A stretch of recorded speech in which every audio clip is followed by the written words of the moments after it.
Sid, did you know that chocobos are far more resilient to the effects of ether than most other beasts? Some say that's one of the reasons they were tamed for use as mounts and sumpters, so that an ether flood wouldn't mean instant death for their riders or drivers. Me, I reckon they built it up over generations. Too many foolish traders driving their birds into floods, and only the toughest surviving.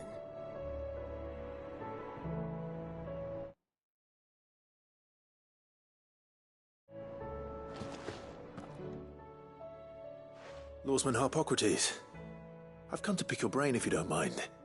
It's about the book you lent Ivan.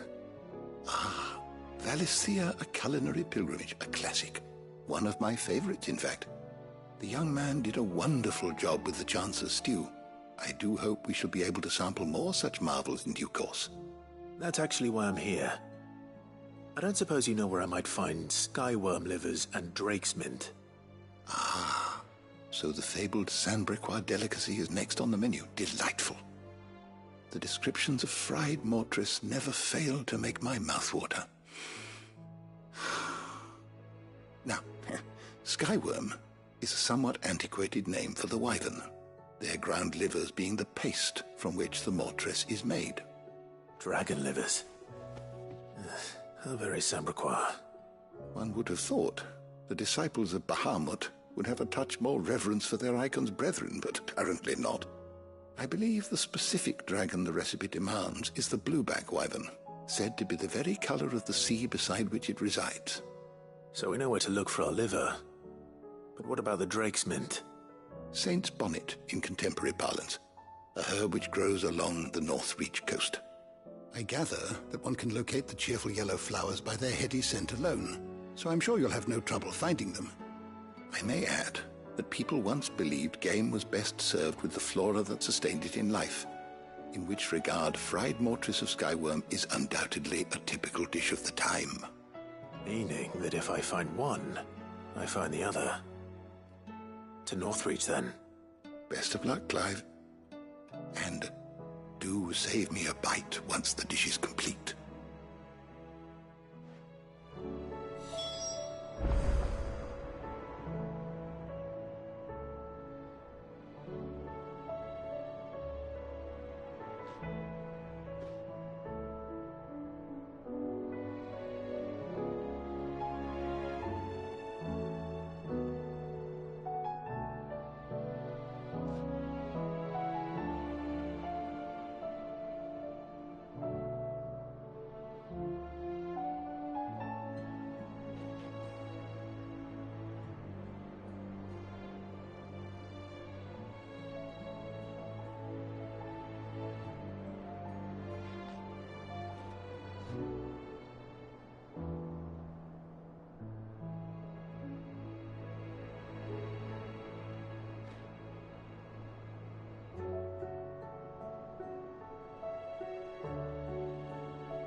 Is a storm coming, Sid?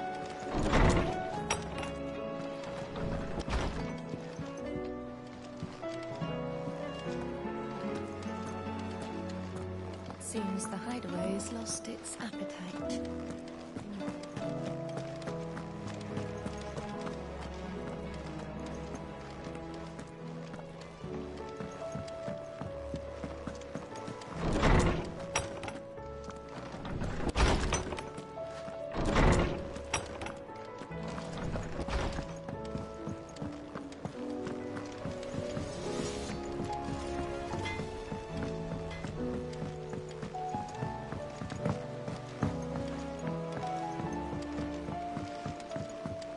I heard the Emperor was impaled.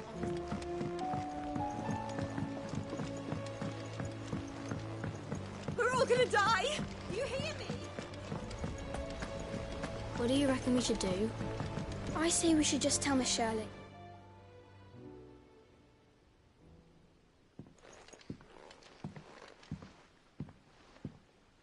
Sid! Hard at your studies, I see. And what is that? It's not a set of scales, is it? No. Of course it isn't. Well, not anymore, it's not. Oh!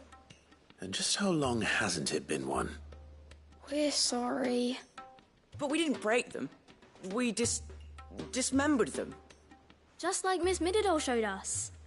Miss Mididol? And why would she have you dismembering her creations? Because that's the only way to become a ninja-neer. Miss Mididol said, the best way to see how something works is to take it apart and put it back together again. Well then, your work is already half done. Carry on.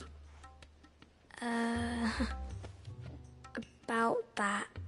The taking apart was easy enough, but it's the putting back we can't work out. Speak for yourself. The heavy thing goes at the bottom. Then...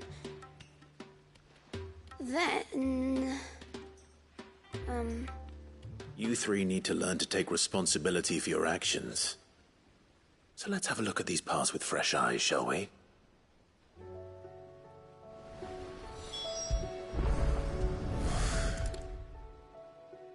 All right. Everything here was once part of Miss Mididol's scales. Every piece has its own role to play, and each is just as important as the others. If even one of them is missing, the scales won't work. So let's think about what those roles might be. You already know one of the pieces. The body. Its role is to support everything else. But what of the others?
This is called the arm.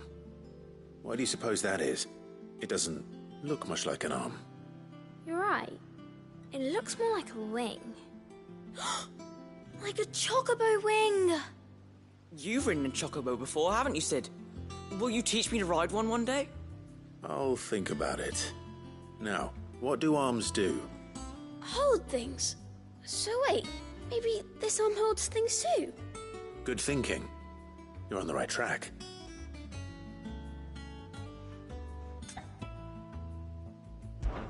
These round parts are called the pans. You all know what a pan is, don't you? I do. Molly uses them in the kitchens to fry bangers. But these aren't for frying bangers, you idiot. They're for weighing stuff. But what if I wanted to weigh Goots? I don't think he'd fit on that little thing. Probably not. What are the chains for? Holding the pans up? Well spotted. Which means something must hold the chains up in turn.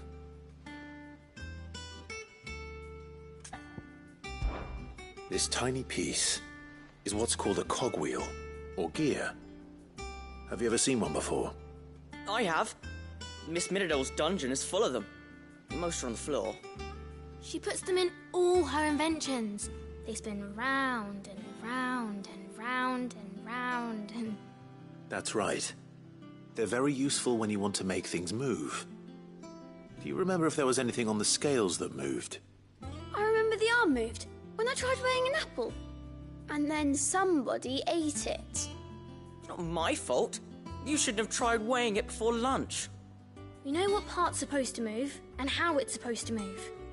So, let's put the pieces together first, see what doesn't move, and then stick the cogwheel to that. Not a bad idea. You see?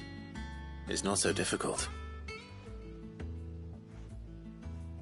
So, now that we've taken stock of the parts and learned what they do, what do you think? I think we've got it. Then here's what we'll do. You tell me what goes where, and I'll put the scales together.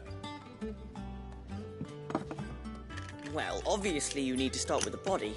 All the other pieces fit onto it, don't they? And the arms go on the body, just like real arms. Or wings, if you're a chocobo. And then the arms hold the pans by the chains. Very good. Let's see if that works. Ah, all finished.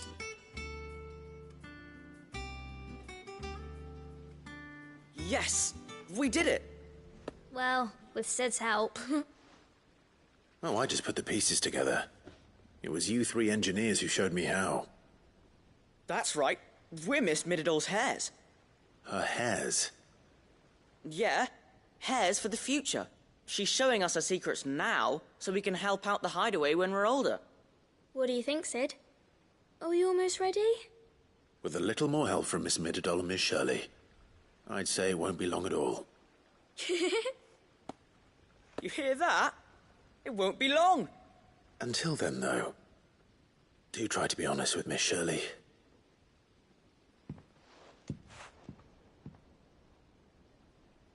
Hey, look! We never used the cogwheel. You don't think Sid forgot about it, do you?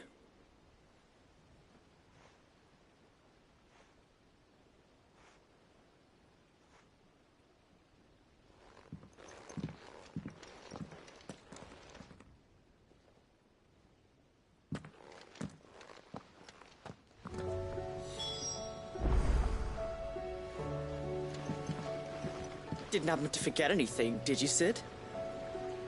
Didn't happen to forget anything, did you, Sid?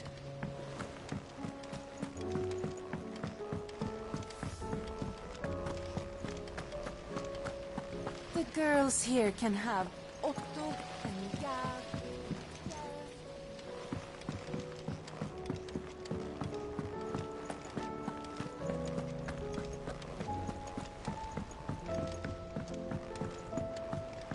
Did you see that?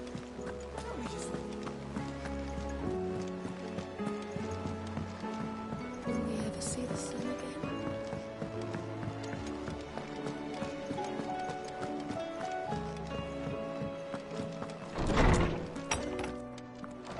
There's a storm coming, Sid. Will there be... Well, did you solve the mystery? It was as you thought. The children had the scales, or the parts of them at least. They dismantled them to see how they worked. Oh, no, Mid will have my head. Thankfully she won't. This might even have been her idea. Although I was the one who ended up teaching the lesson. I'm so sorry, Sid. I know how busy you are. I shall see that the children are properly punished. Please, there's no need. Mid seems to have taken the three of them under her wing. She's even calling them her heirs. She'd have them follow in her footsteps. And her father's. I see.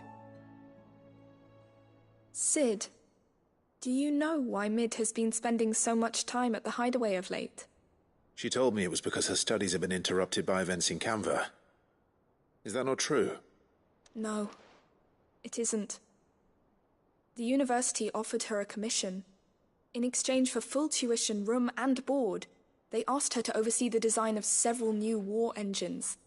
To anyone else it would be an opportunity, but to Mid, who lost both her parents to war, it was a bitter pill. One she was none too keen to swallow. But that should come as no surprise. She's only ever cared about bringing people hope. The very last thing war can be said to do. Which explains her heirs. She's working to give them a better life. And so should I. What's the odd engineering lesson? Ah, you've given them far more than that. And I'm sure they're very grateful.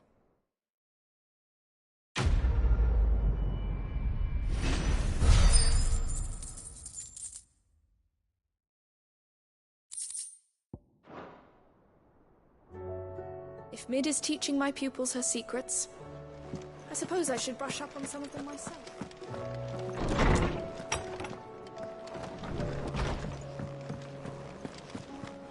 It seems the hideaways.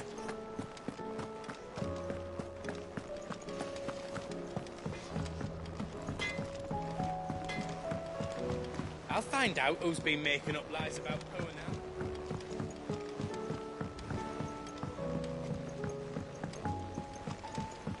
I heard the Emperor was impaled on his...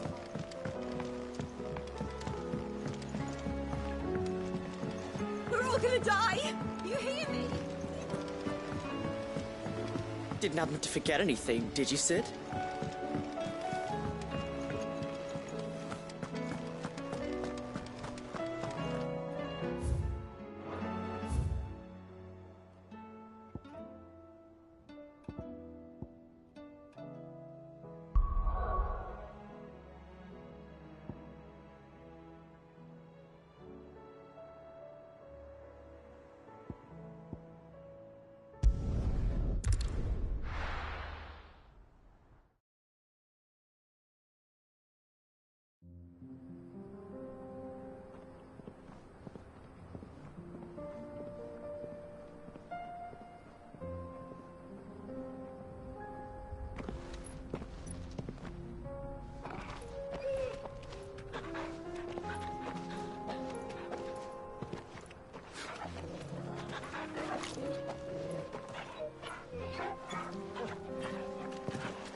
It's like a dream. The four of us out walking like we used to. Enjoying this, are you? Gav and the others could be in danger as we speak. You're right. I'm sorry. Yote is a fine scout. If Kandor was attacked, she will already have begun gathering information. Tabor isn't far. We should pick up the pace.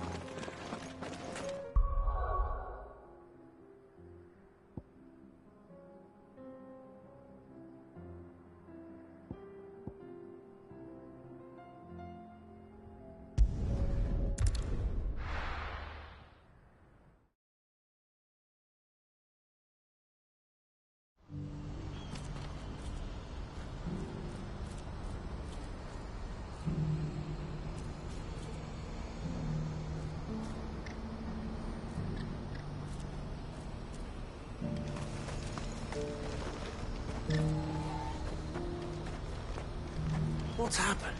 The guards at the gate are in a right old panic. Let's see.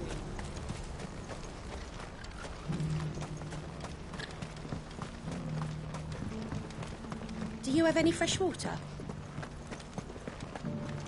Tell me, traveller, do the other villages of the realm suffer as ours does?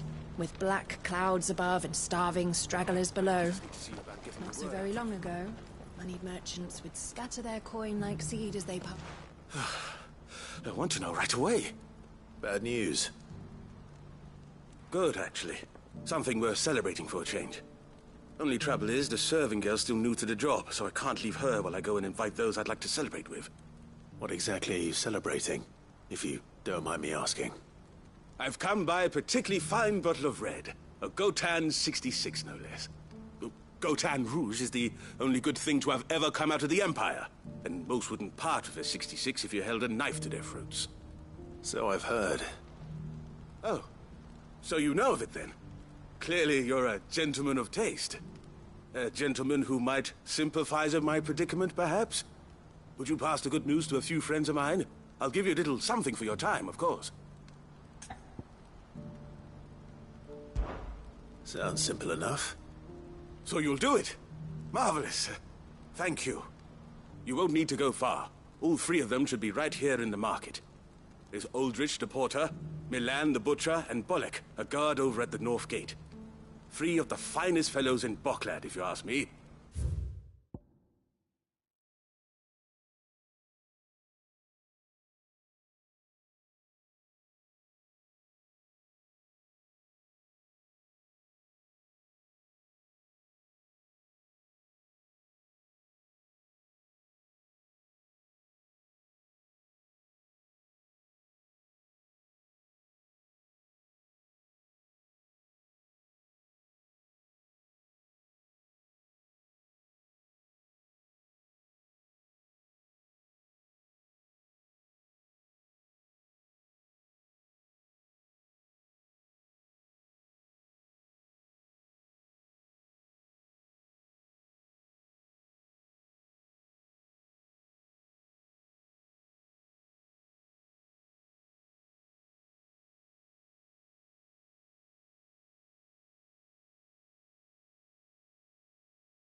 Tell them to come to the tavern when they've finished for the day. Stop by again when you let them know, and I'll give you your little something. I'll be right back.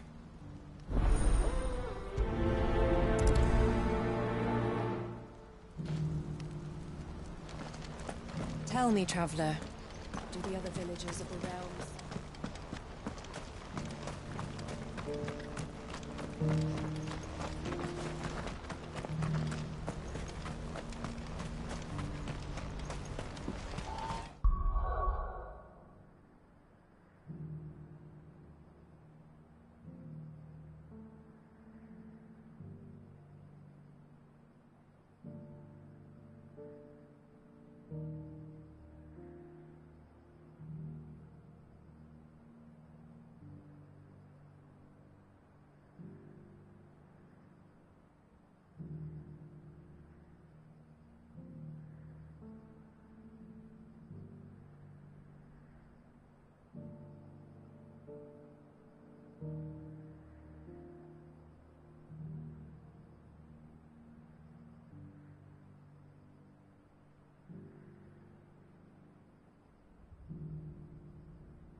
Who needs a porter when there's...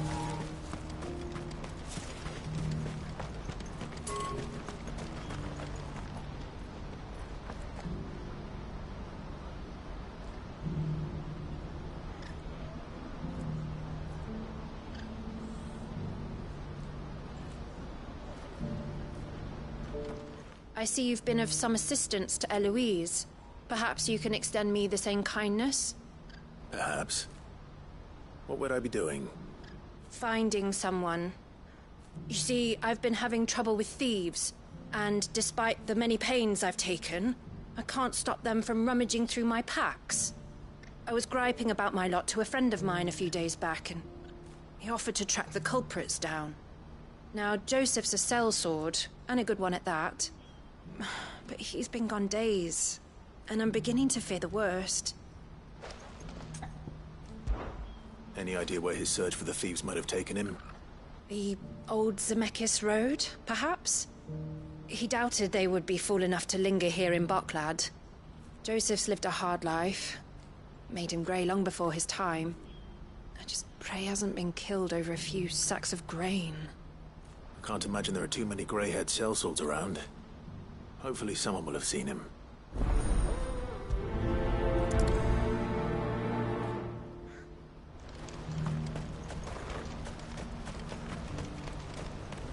What I wouldn't give for a hot meal. Seems like this is the end of the world. When are they gonna let us through? What do you want? I've no coin on me. Just information. Has a sellsword passed through here? Grey hair. Now you mention it, there was a young man with salt in his mane sneaking around out there a while back. Which way did he go? How am I supposed to know? Buggered off down the road, I expect. Now why don't you do the same and leave me be?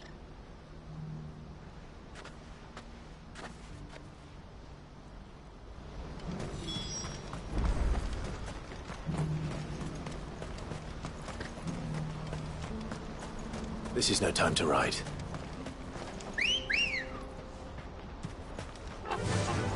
Fly, Ambrosia.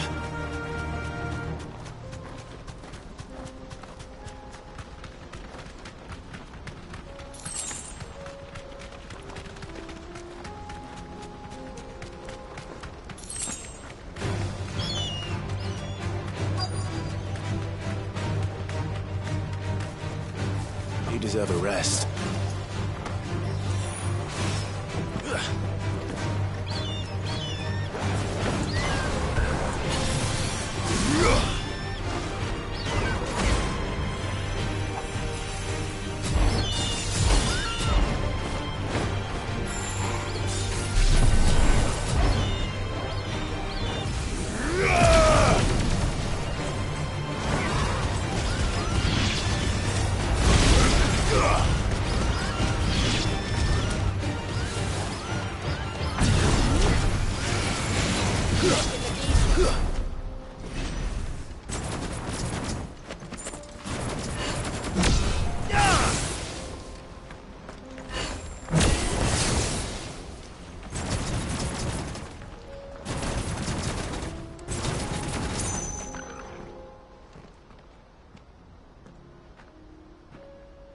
We don't want any trouble.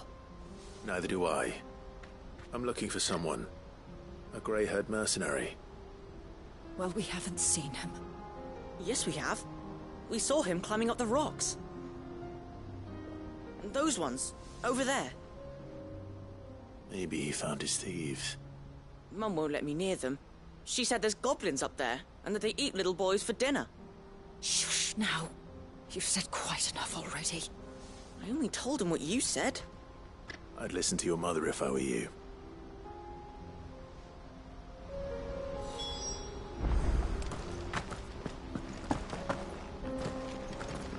I know Mum was only trying to scare me, but I'm not afraid of goblins. Not the little one.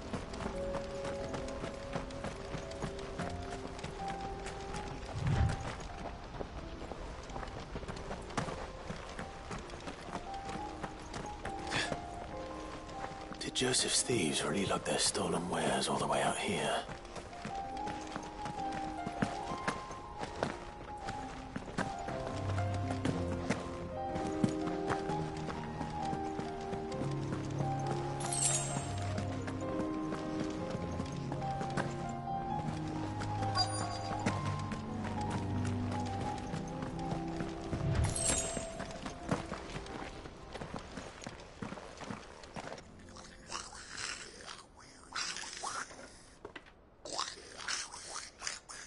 I think we found our thieves. They don't look happy to see me.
It's over.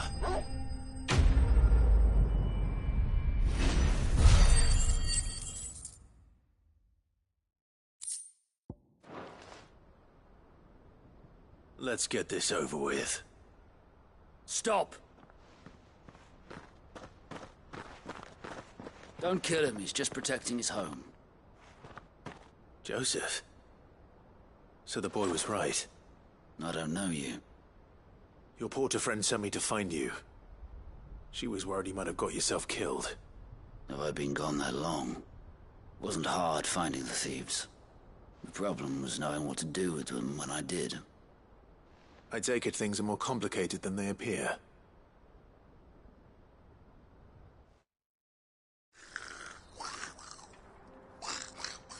I'd all but ruled out bandits before I even left the market. You know why that is? Because our thieves had no interest in gold or gems, or anything they couldn't eat for that matter. Add to that the rumors of goblins in the area, and the mystery practically solved itself. I soon found their cozy little homestead, and all the missing food. I launched myself at them, full of righteous fury, but their leader was the only one who moved to meet me. The others, they huddled around that food, ready to die protecting it. They stole because it was that or starvation. I've been there myself, back when times were hard. So you spared them, and earned their trust into the bargain by the look of it.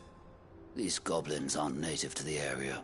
They don't know how to survive such barren lands, so I've been teaching them. And once they've learned to hunt and forage, they won't be fool enough to risk their necks in Bocklad. I'm impressed. I didn't know goblins could be reasoned with. Do me a favor. Let the porter know I'm safe. I'll head back to the market once my work here is done. Oh, and don't mention the goblins. I don't want people coming here brandishing pitchforks. Not now this lot have sworn off thieving. Your secret's safe with me. I appreciate it. Thank you.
Who needs a porter when there's no...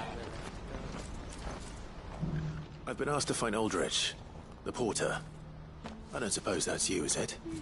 That's me right enough. You need something delivered? The innkeeper sent me. He said there's a cup of Gotown 66 with your name on it when you're done for the day. A 66? Look at me. If he's just got hold of it now, it must have been in the crates he had me carry down from Sambrek. From the Empire to Bocklad. You must be a braver man than most. That's a treacherous route at the best of times. Such is the porter's lot. There's not a patch of storm these feet haven't traipsed across. It's Oriflamme one day, then off to Canva the next. The farther you're willing to go, the fatter the purse. Which is why there's no shortage of competition for some of the longer routes. I'd say I've done enough for today to earn myself a cup of something tasty. Thanks for letting me know.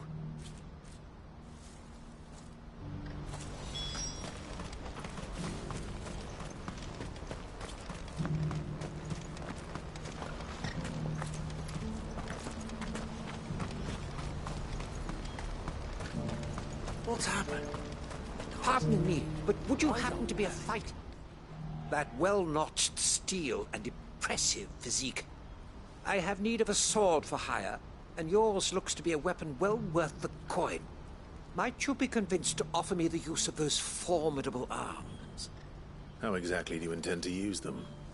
Well, being something of a scholar of Zemeckhian history, I wish to investigate the ruins near the city, and I require a rugged companion, lest I find myself waylaid by ne'er-do-wells or the beasts said to roam the area. Should you accept, you will not only earn yourself material wealth, but partake of the true treasure that awaits us there. The rich, well, will you...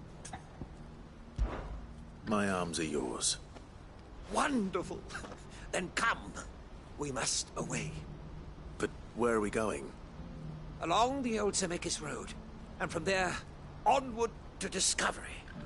Quickly! There is not a moment to lose. Wait. Good luck with your ne'er-do-wells.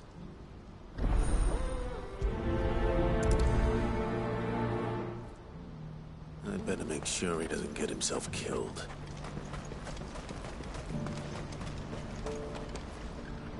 Joseph's fine. He'll be back once he's tied up a few loose ends. That's a weight off my shoulders.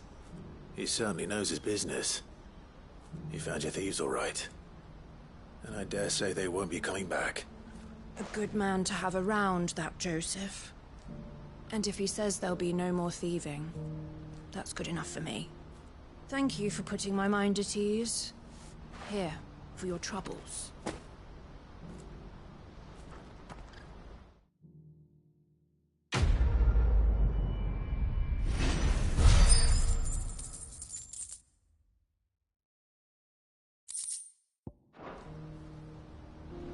No doubt Joseph had quite the adventure. I look forward to hearing all the details when he gets back. What I wouldn't give for a home. Looks like this is the end. When are they gonna let us through?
Please.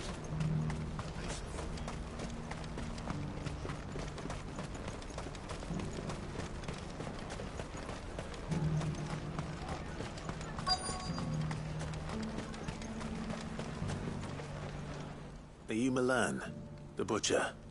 That's me. What can I do for you? The innkeeper's just had a special delivery. He thought you might like to join him for a cup of wine after you pack up for the day. He knows me only too well. And I've got a ham here that will go handsomely with a nice drop. Wine and ham to spare. Bogcloud clearly isn't suffering, then. Comes with being the place everyone has to pass through to get to everywhere else. Those who travel the Crystal Road bring all manner of goods with them. We get meat from San Brec, herbs from Rosaria. Why, sometimes we even see curiosities from across the Narrow. Or rather we did, till not so long ago. These are lean times, and even Bogcloud isn't the bustling trading post it once was. Still, there's no point dwelling on it. Better to live life while you can, eh? And on that note, it sounds like there's a cup of wine needing my attention.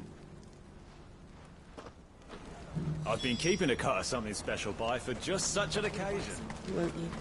Please. You've raised the price? Again? If you knew what a bushel of rye cost me.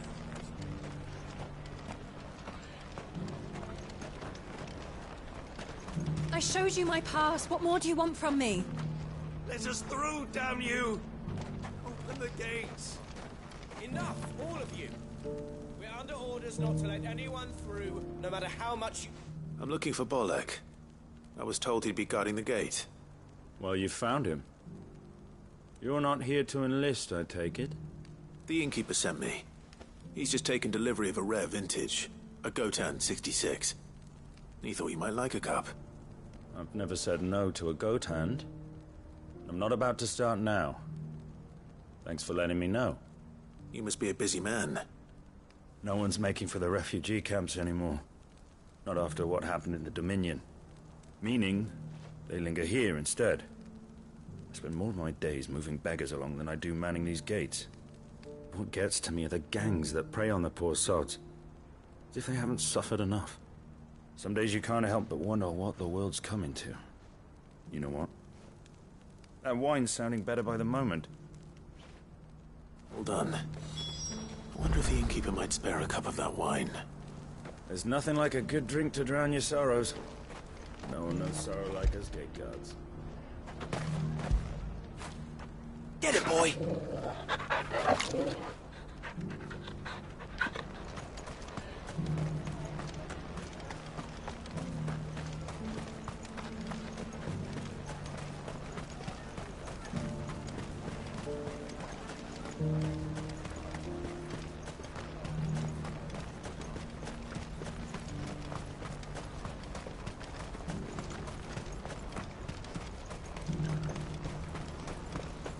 Please.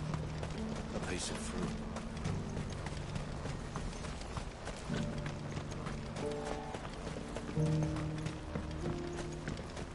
Do you have any fresh water? I spoke to your friends. They'll be along soon. That's fantastic news. Thank you kindly. It's been a while since we all sat down together. And the way I see it, that wine is as much theirs as it is my own. How so? Well, I wouldn't be serving anything but slops without Aldrich to go and fetch the good stuff for me. And then there's Milan, who always sends customers my way. And Bolek, an even-handed keeper of the peace, if ever there was one. Those three are the backbone of Bogcloud.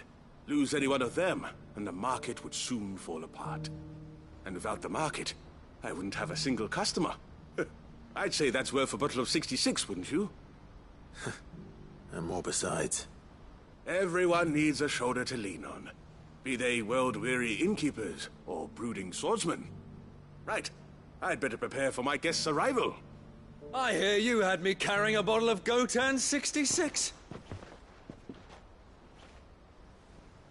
If I'd have known, I would have sold the thing and lived like a lord. I'll settle for a cup, though, if you're in a sharing mood. A Gotan 60 bloody 6. Just as well I had something special of my own set aside. A bottle between the four of us might not be enough to drown our sorrows, but it can't hurt. Here they are, the free pillars of Boklad. Sit yourselves down, gentlemen. The woes of the world may be monstrous in many, but there's nothing like a few good friends to keep the misery at bay. Never a truer word spoken.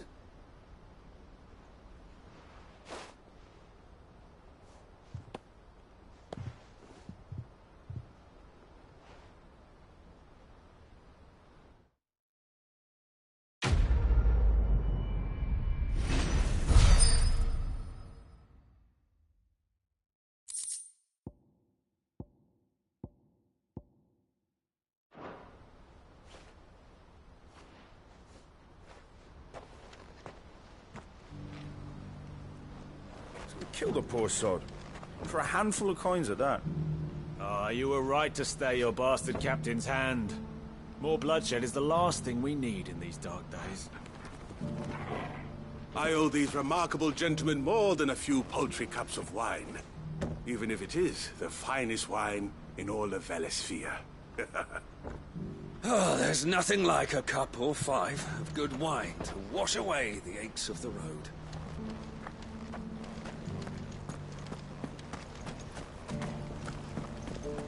Do you have any fresh water? I hear the brothers found another victim.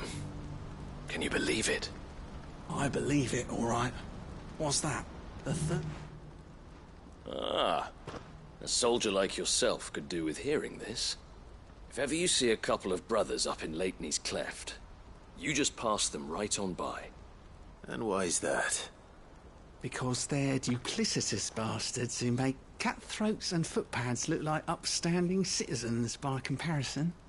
What they do is befriend a passing merchant, someone new to the area, and steer them straight into the arms of bandits. The merchant dead and his murderers busy bickering over the poor bastard's wares. The brothers set to sweet-talking some other unsuspecting fool, a warrior. Now, the brave soul charges into the footpad's den thinking he's doing the realm a favour, and when he's done, the brothers sweep in and loot the bandits and dead merchant both. Yeah, there's a lazy sort of cunning to it, I suppose. You'd think they'd run out of bandits eventually. So close to Boklad? Not bloody likely. I suppose you're right. Anyway, if you run into them, you steer clear. Or better yet, give them a damn good hiding. I only wish I had. Thanks for the warning.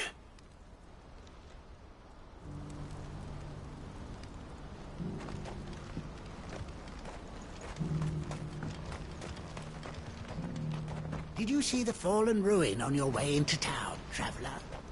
The scholars say that wreck once soared through the skies like some tremendous bear. For a handful of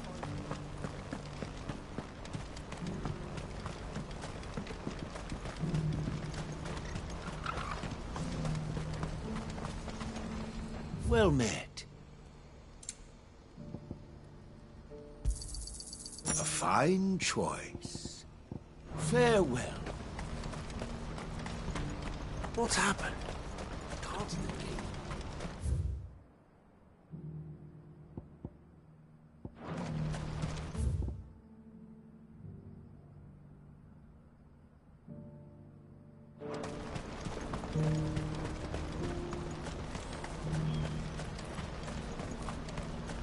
What I wouldn't give for a hot meal.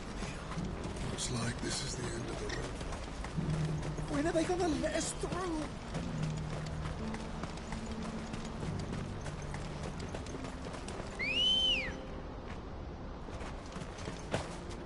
Ready, go?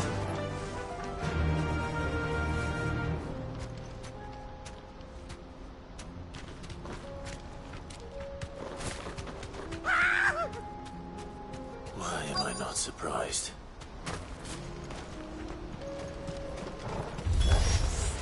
You'll hand over your coin if you know what's good for you. Stay down!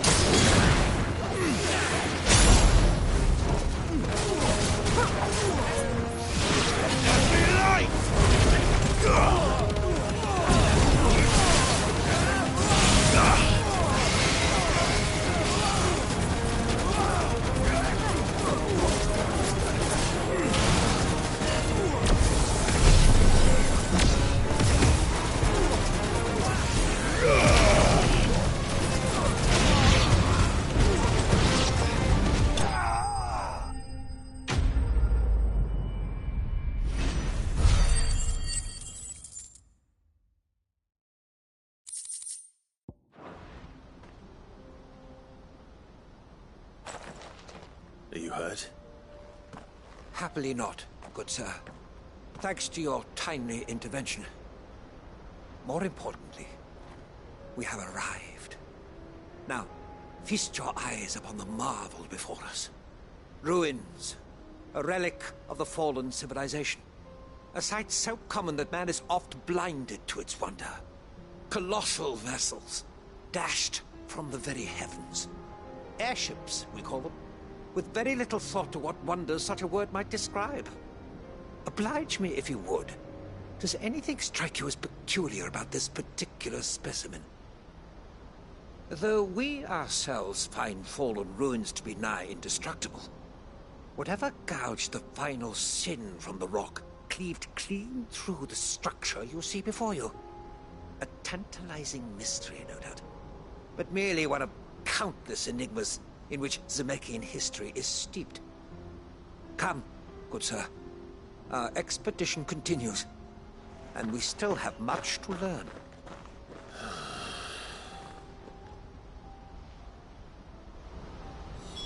He's passionate. I'll give him that.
Run like the wind.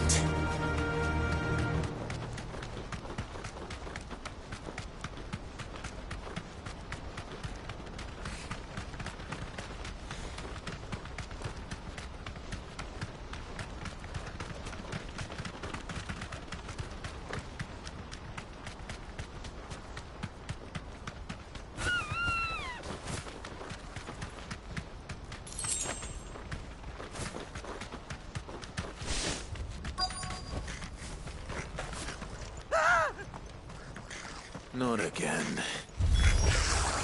All right then. Who's first?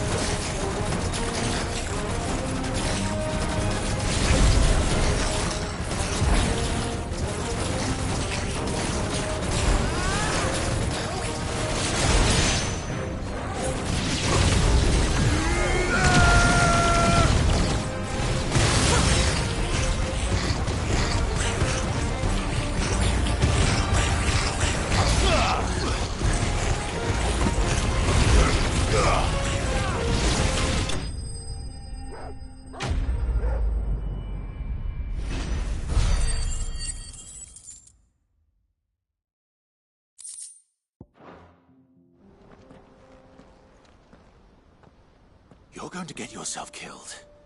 Oh, that would not do. That would not do at all.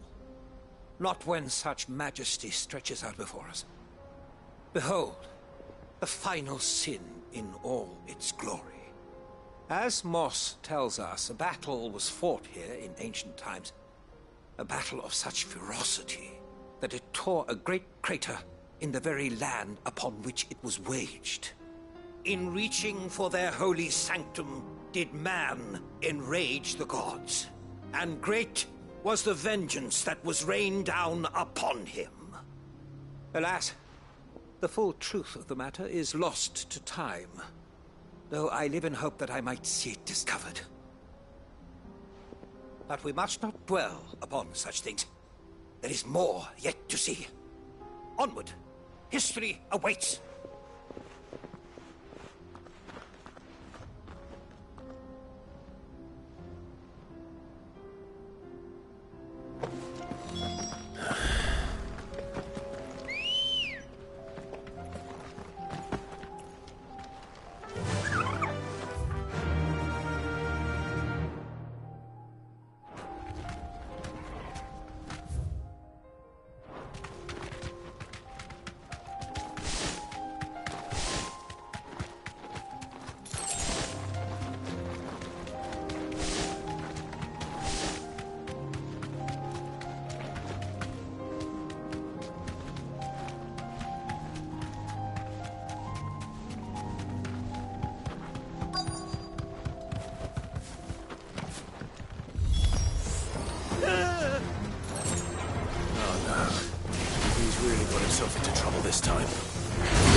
Still in one piece?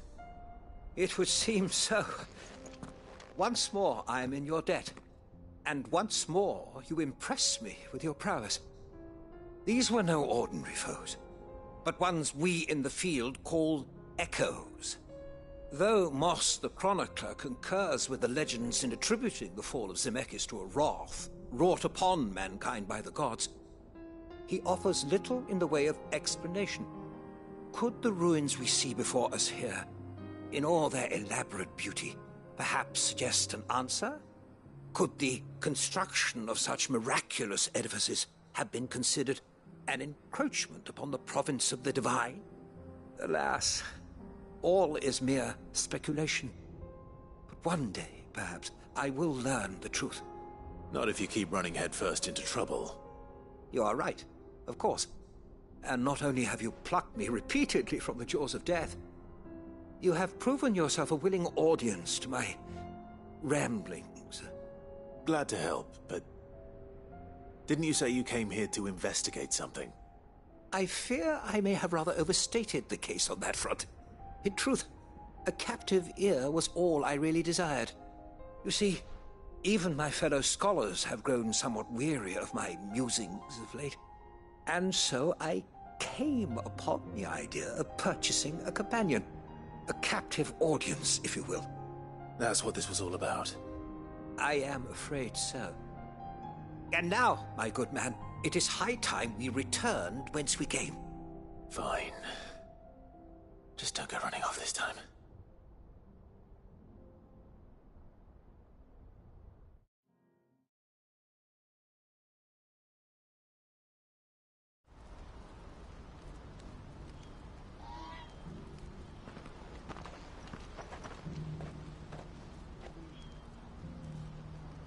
And so ends a delightful day.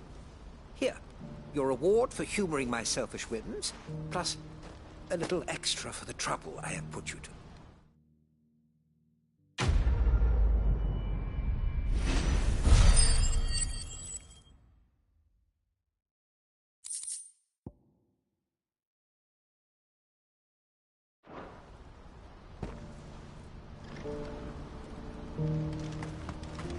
What's happened?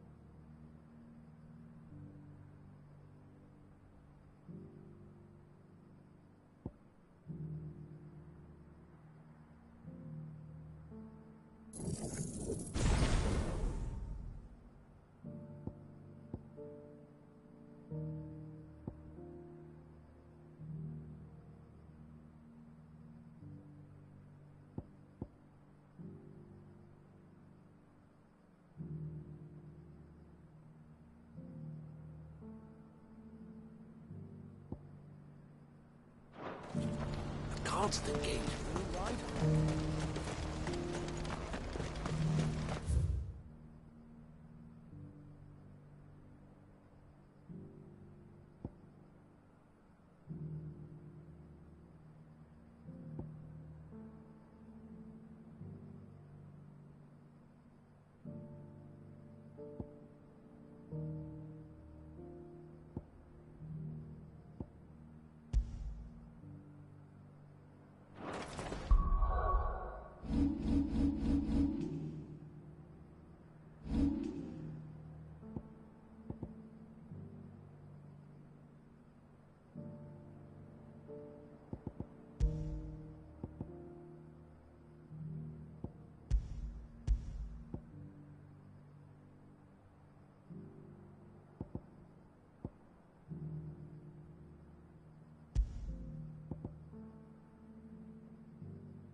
The bandits may be none.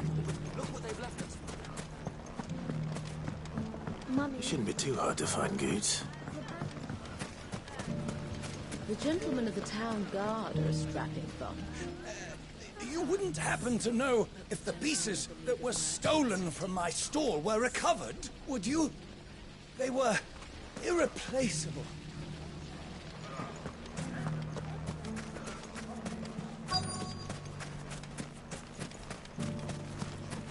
Could be I know something more. What's it worth to you?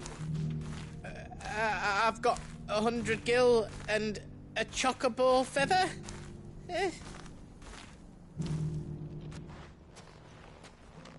Clive, listen! I found someone who says he's heard the rumours about Nan. Have you? Go on. Tell him what you told me. All right. It's like I said. A wizened old crone by the name of Karen's been selling steel to whoever will pay her price, be they knight or knave. Says the more swords and spears she puts in people's hands, the more war they'll wage. And the more war being waged, the more call for swords and spears. And who will they all turn to keep them in steel?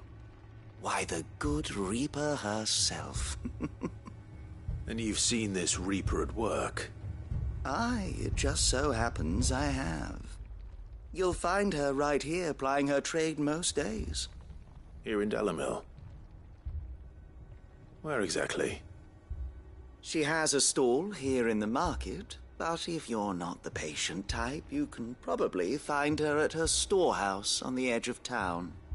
But it'd be a bolder man than me that braved that particular nest of vipers. Feeling bold, traveler? I hope so, for your sake. Now, if that's all, I have places to be. Sorry to have kept you. You don't think Nan's the Reaper, do you? Not unless she's discovered the secret of how to be in two places at once. Eh? What do you mean? Lady Karen hasn't left the hideaway in weeks. So who has been running this stall he spoke of? Good question. I'll go and have a look. And I'll visit this storehouse on the edge of town. All right, but be careful, Clive. You too, Goots.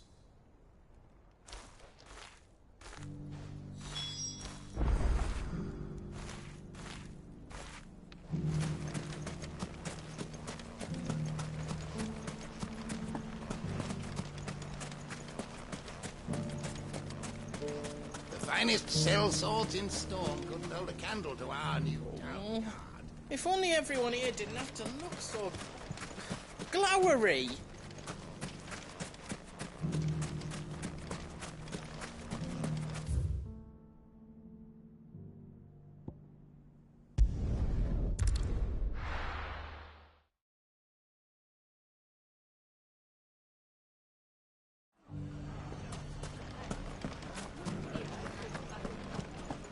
It has long been my habit to keep a watchful eye on. Fascinating. The safety of the town is in our hands now.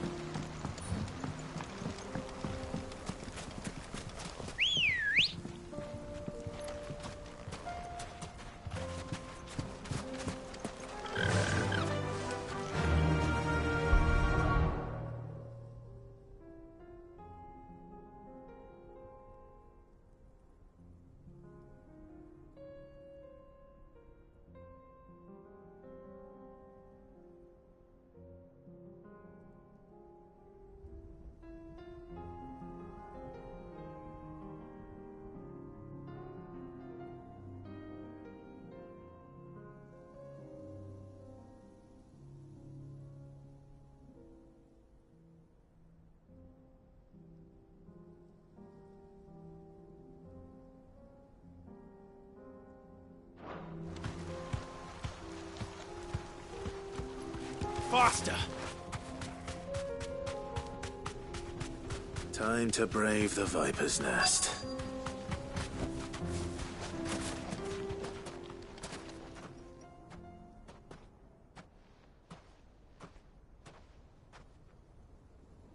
Just you, is it?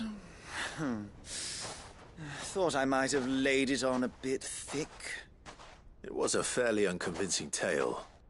So, what now? That's up to you.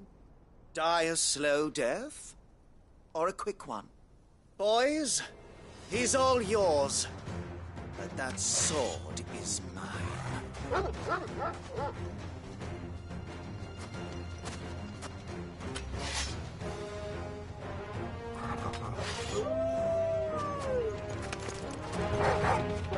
Leave now, and we can pretend this didn't happen.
Oh, you've done it now. Go on. Tell me what I've done. When the Borgwin finds out you've killed his men, he'll have your head. He only wanted that bull of a manservant, the dim one always clinging to Karen's skirts. You weren't even supposed to be here. Who the hell are you, anyway? What were you going to do to him? The Borgwin wanted him to get to Karen. I was only supposed to point the lamp in the right direction once he arrived in Dalamil. But then you turned up. Well, go on then. If you're going to end me, end me. You're not worth the effort. Now be gone, before I change my mind. Fucking coward! I need to find Goots. Right now.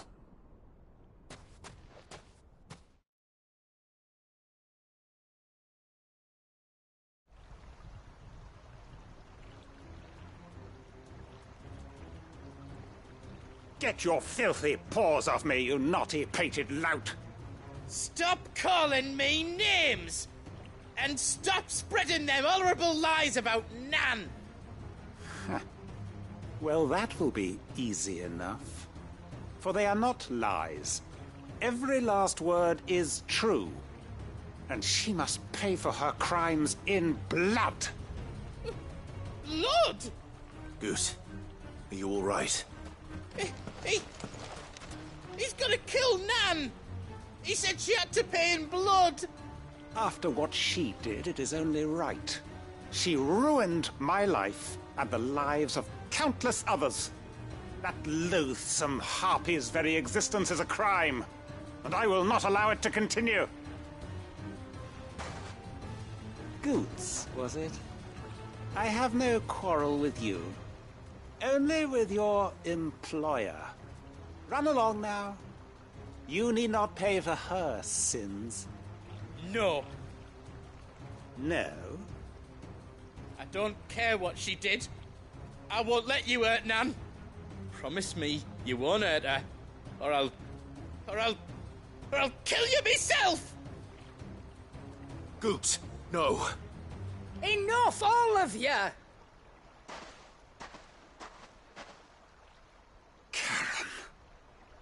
But how did you? You're a sight less clever than you think you are, the pair of you. Did you think I wouldn't notice the two of you slinking off together? Well, the whole thing got me thinking, who in Dalamil might bear me a grudge?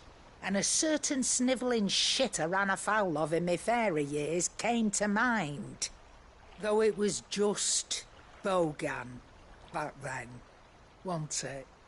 I thought the years might have taught you some sense, but I see you're the same pants-pissing craven you've always been. What was it we called you? Wet legs? You bitch!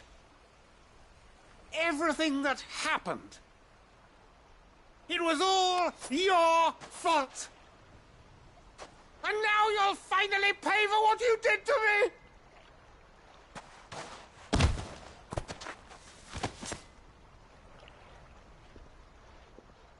Goots, you...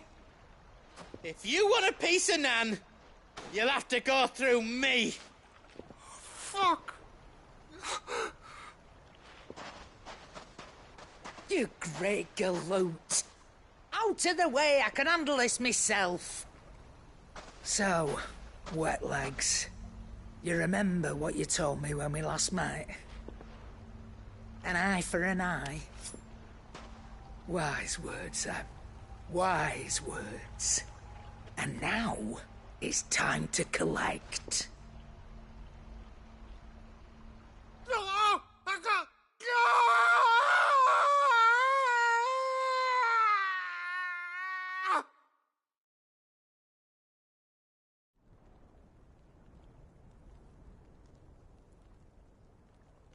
Sorry to keep you waiting.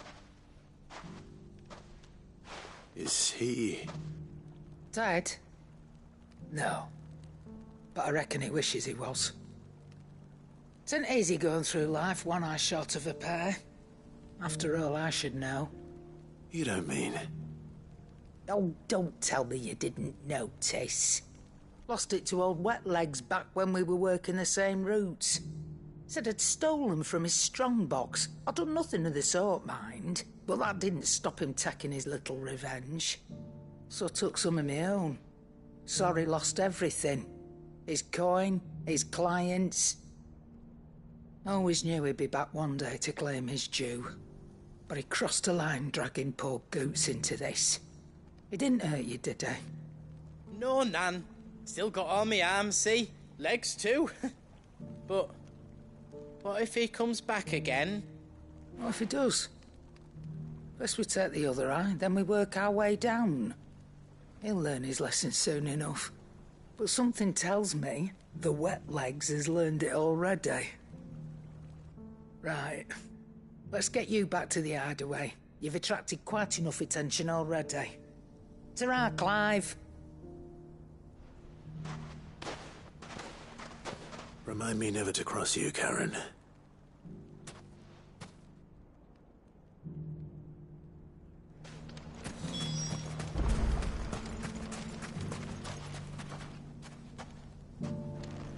Good day, my lord.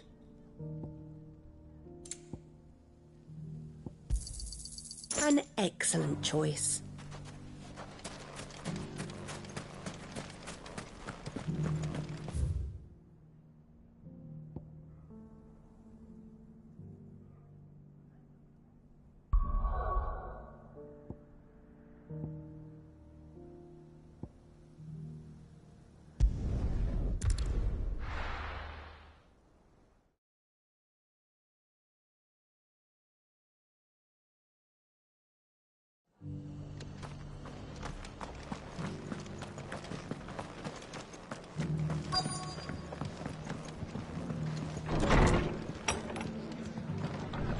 Martha's got a big heart. It's a pity there's so many who are happy to take advantage of it. Sorry, but if you're looking for a bed, there's none to be had right now. We're already sharing our cots with masterless bearers and those who fled the floods, and more seem to wash up at our door every day. Clive, we weren't expecting you. I wasn't expecting to be here, but it seems we still owe you a considerable amount of coin for your help with our rebuilding efforts. And though I doubt it's what you were expecting, we were hoping you'd take this as payment.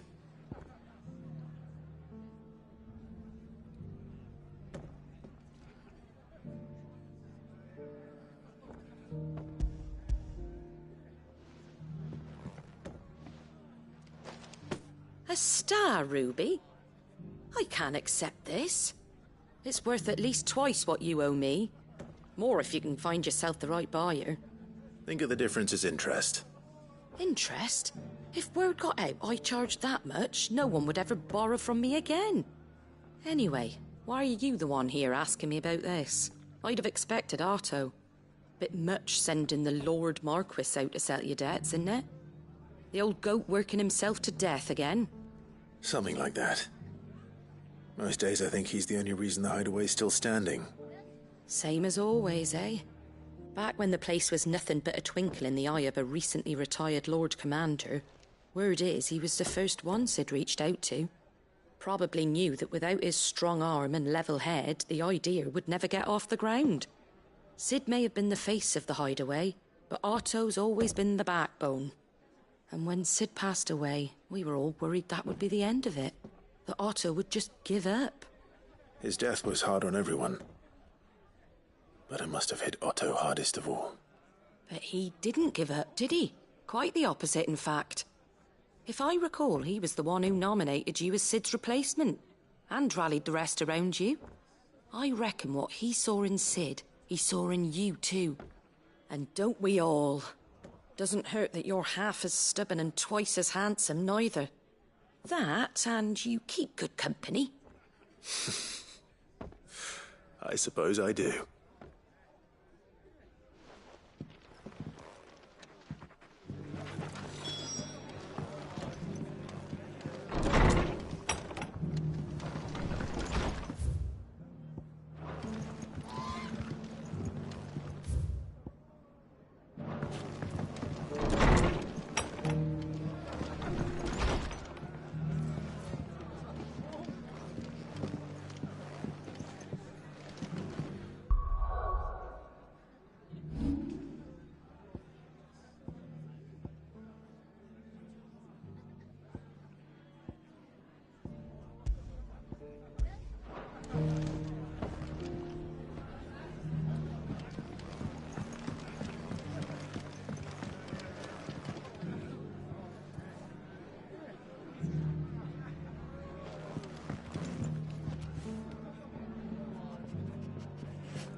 my Lord Marquis.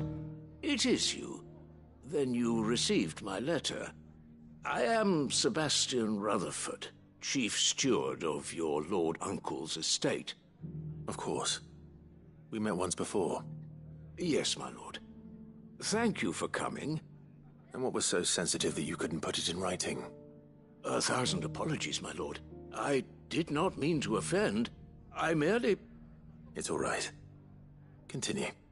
I am here at Martha's Rest, at the behest of your Lord Uncle, tasked with learning what I am able of the realm's current state of affairs.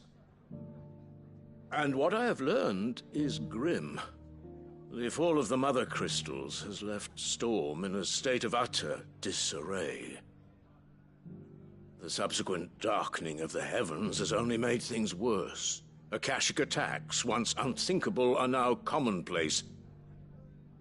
The gears of governance have ground to a halt, and without a steady hand on the tiller, the realm threatens to drift into utter chaos. Your Lord Uncle, however, believes there is a way to avoid this fate, and is determined to see it set in motion. That sounds like quite the undertaking. It is. Hence my having enlisted the aid of several colleagues serving the 7 high houses. Alas, I have lost contact with 2 of those colleagues already. They are both able-bodied and trained in the sword, yet in these dark times, even that may not prove sufficient to keep a man safe on the road. So you want me to find them? I'll need to know where they went. One I sent to investigate the Republic, the other the old Imperial capital of Oriflamme. That doesn't exactly narrow it down. I suppose I'll start in Dalamil and work my way east. Thank you, my lord. I shall pray for your success and safety.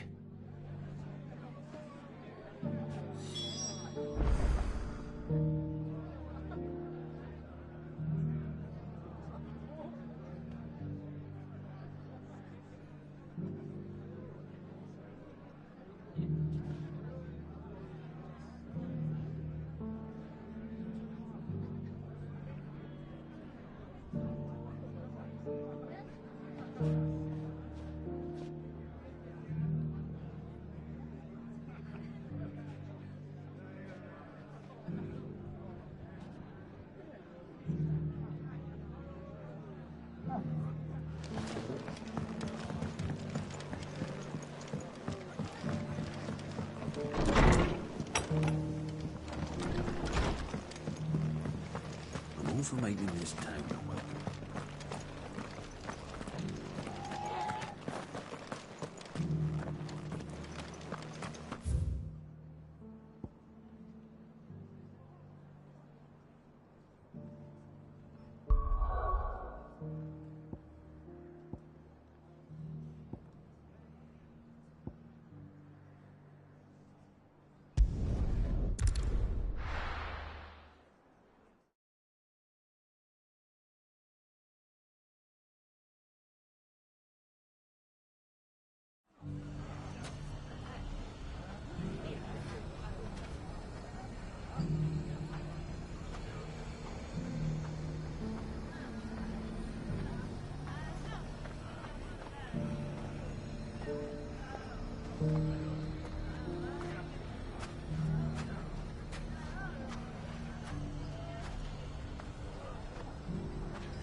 It's not going to be easy finding one man in an entire republic.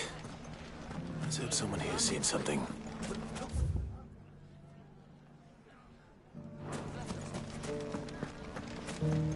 Mummy? The This is no time to ride.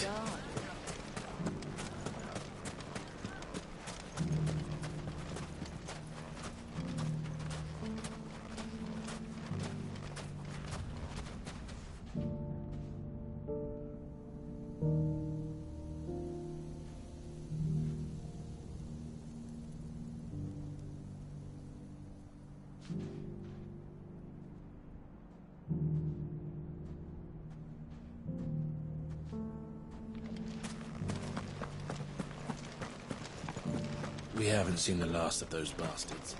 But when they attack again, we'll be ready. Run like the wind.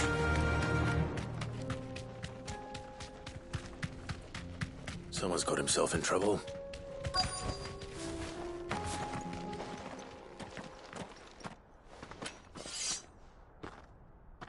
I don't see your master here, so you can start by giving us all the coppers in your purse.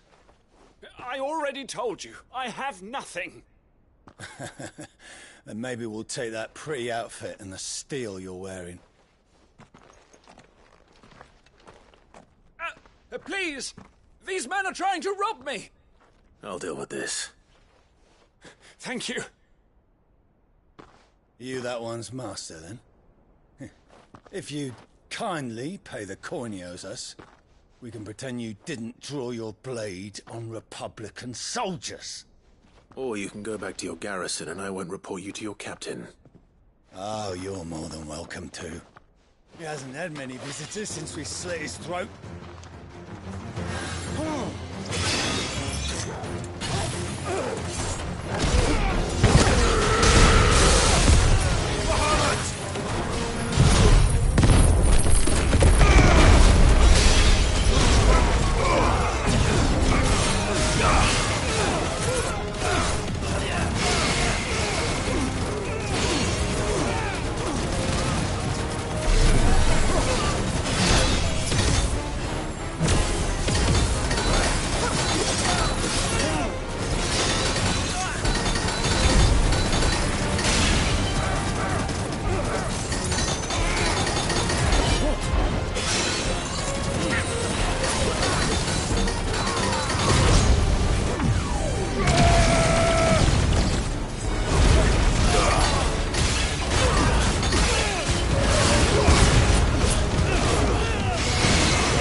I'd expect as much from Hugo's faithful, but these were men of the fist. Much has changed in the Republican army since they lost their rock. You've seen this kind of thing before, then? Many times. I was sent here to observe the situation. You're one of Rutherford's men. He sent me to look for you. Well, then you have my thanks. I fancy I could defend myself against one, perhaps two, but a whole regiment. I arrived in Dalimil several days ago, but when I called upon the captain of the local garrison to make inquiries, his men confiscated my effects and locked me in a cell. The captain is no more, and his men make the rules now. Fortunately, I was able to bribe my way free, only to be stopped again by those soldiers you so kindly dispatched. What of the Fist's central command? Surely they wouldn't allow such lawlessness amongst their ranks. I would imagine they are unaware of it. Most of the army has fallen back to the capital and hunkered down behind her walls. Those who weren't recalled now rule the fringes unchecked, answering to no one but themselves. Then it's worse than we imagined. You should return to Rosaria. It's not safe here. I'll find a caravan heading north. You won't mind if I borrow one of these soldiers' coin purses?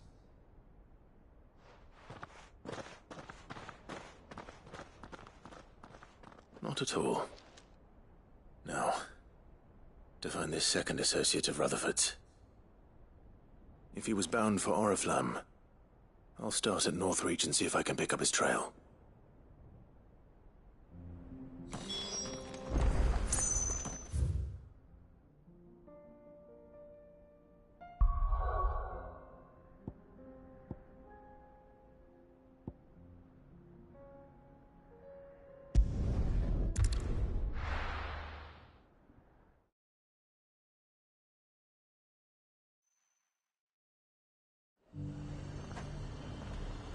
There's a lot of road between here and the capital. Rutherford's man could be anywhere.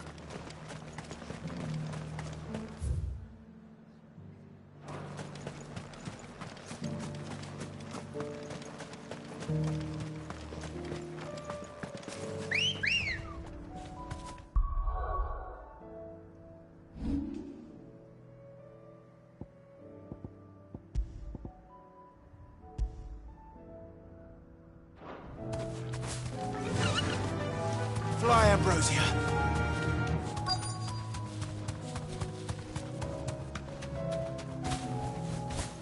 Straight home now. What happened here? If you're with the others, they've already relieved me of my belongings.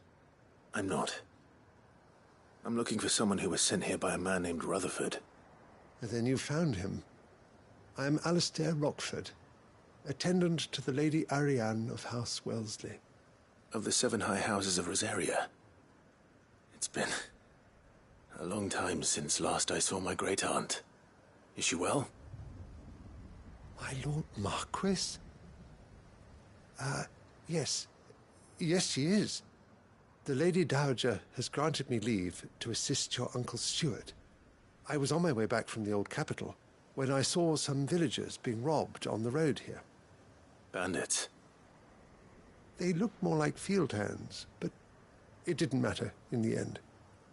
I did what I could to help the victims, but all it earned me was a pommel to the temple. Which way did they go?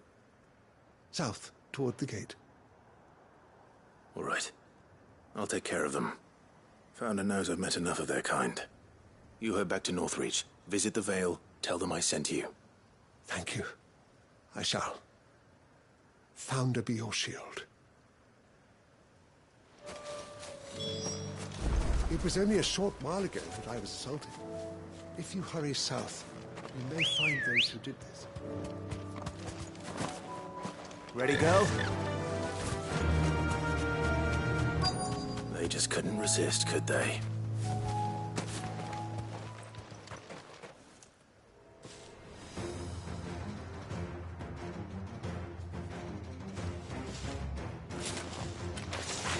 This one's ours, pretty boy.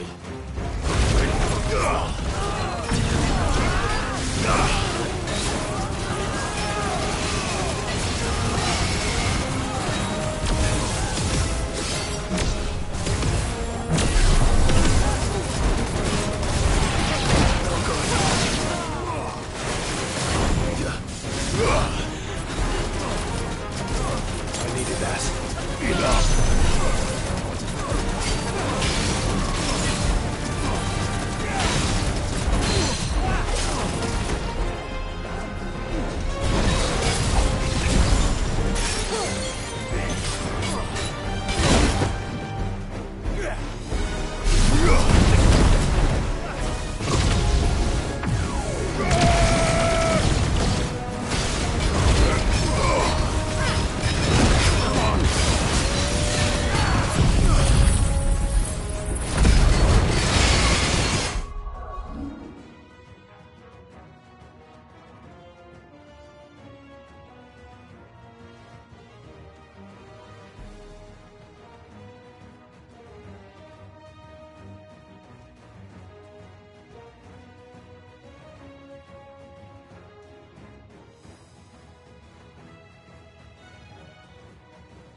Make for the town while you can.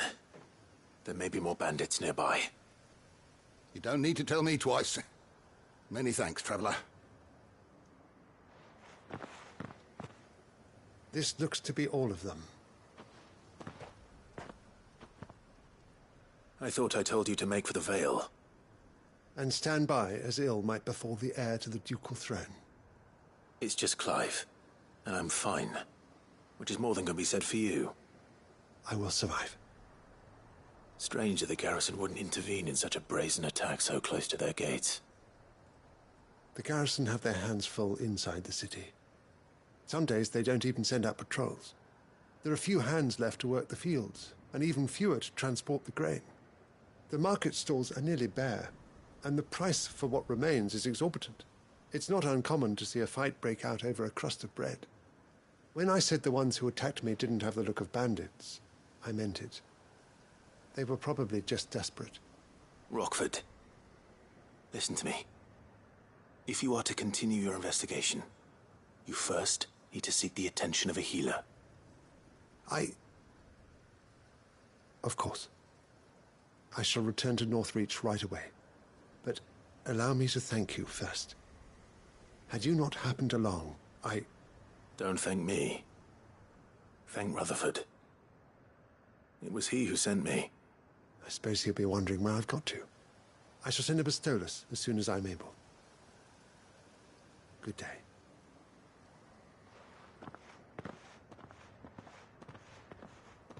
My uncle certainly has his work cut out for him. If it isn't already too late.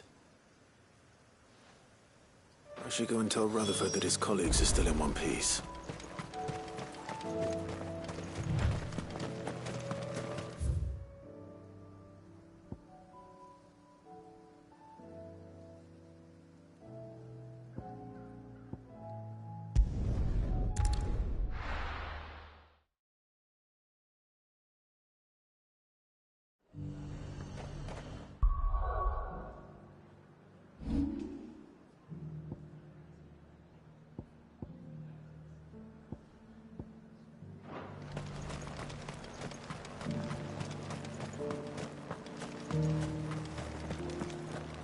There were ghosts at the gates not days ago.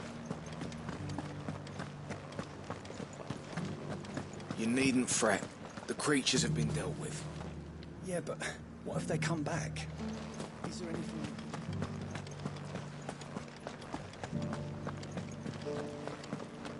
It's heartening to see that the Guard have rediscovered their purpose.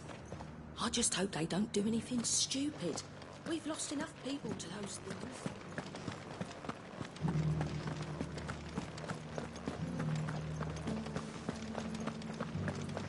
We had a herald from the Dominion. Said Twinside's fallen and the Emperor's dead. And the Empress. And the Prince. No one left to rule. Empire's done for. To the meadows, then.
said I should be able to find what I'm looking for somewhere nearby.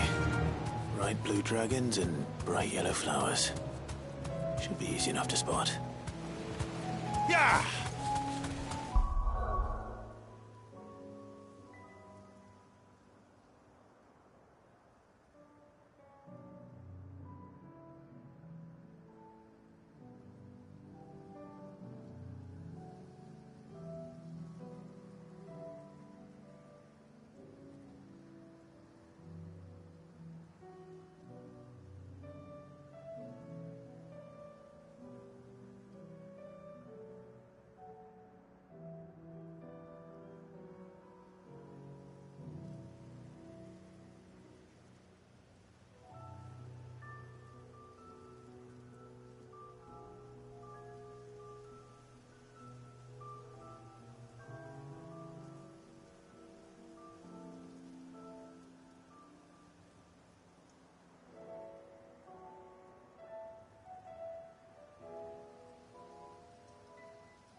This must be our wyvern.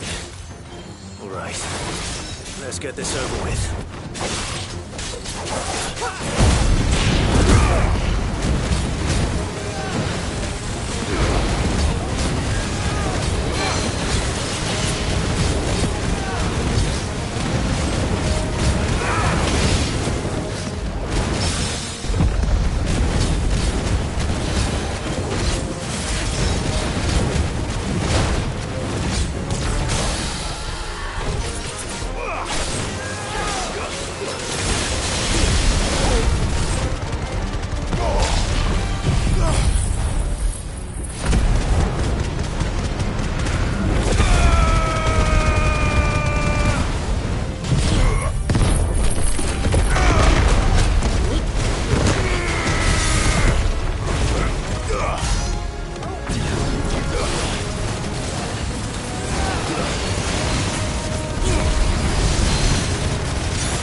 That's the wyvern's liver.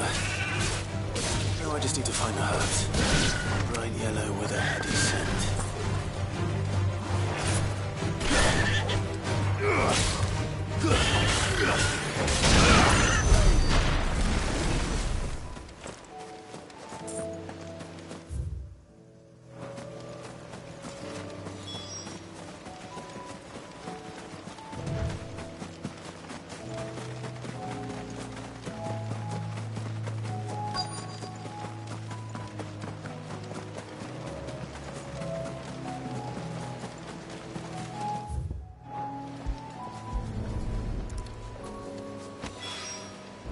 I think that's everything Molly needs to resurrect her recipe. Better head back.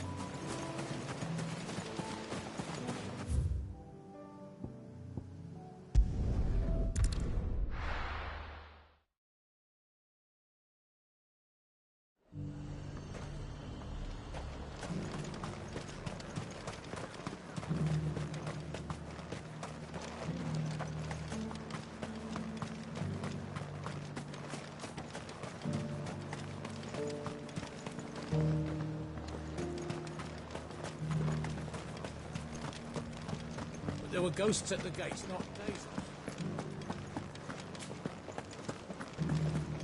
You needn't fret. The creatures have been dealt with. Yeah, but what if they come back?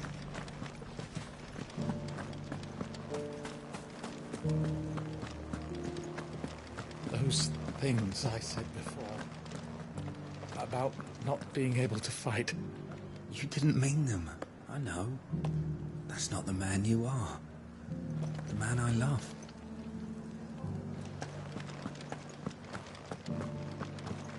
So many were injured. Only by the grace of the goddess did so few succumb to their wounds. I'd say it was more the grace of the Dame, but helps help. Milady, I come bearing gifts. Gifts? Whatever is the occasion.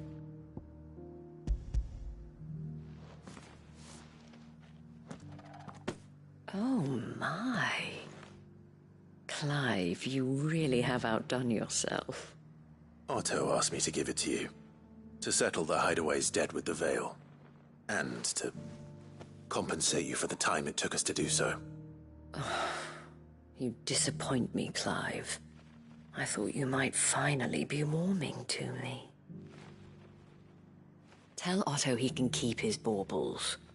I tried to tell him as much the first time around.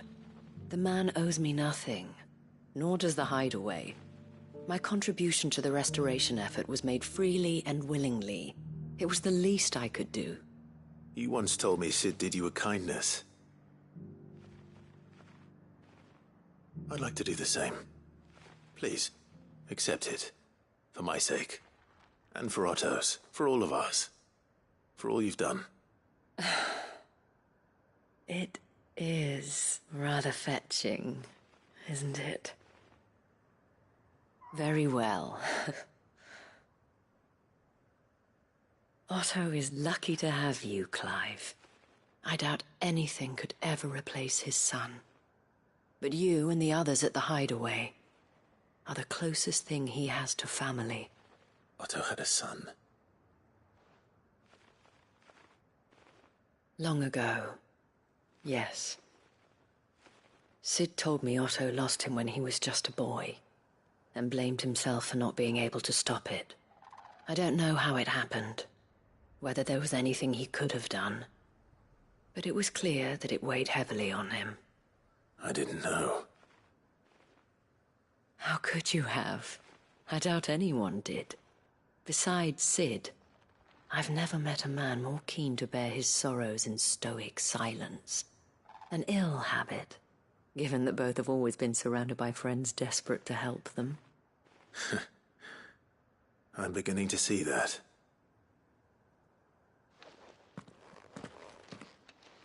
Gob will want to know the stones were delivered. If he's still with us.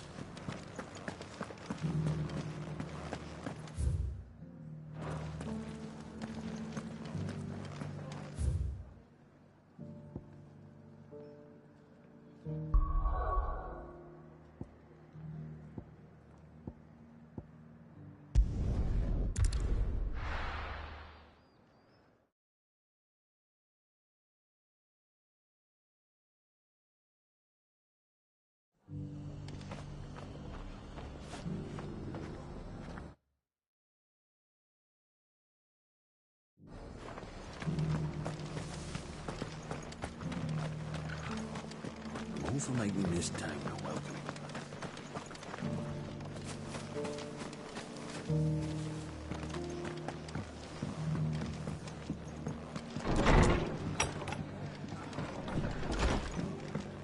Fate seem bent on driving me from my inn.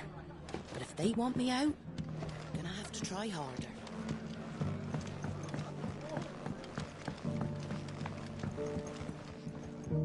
I see you're still here.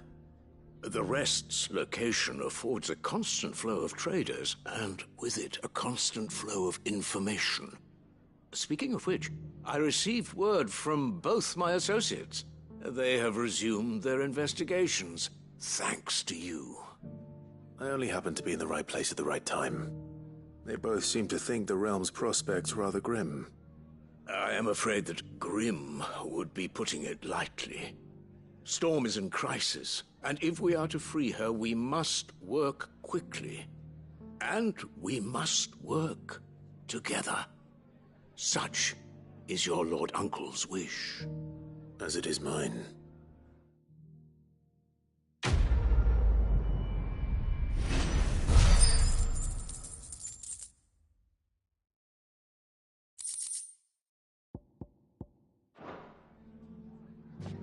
I will see that your Lord Uncle is made aware of the situation in both Dalmekia and Sanbrek. And inform him of your timely assistance, of course.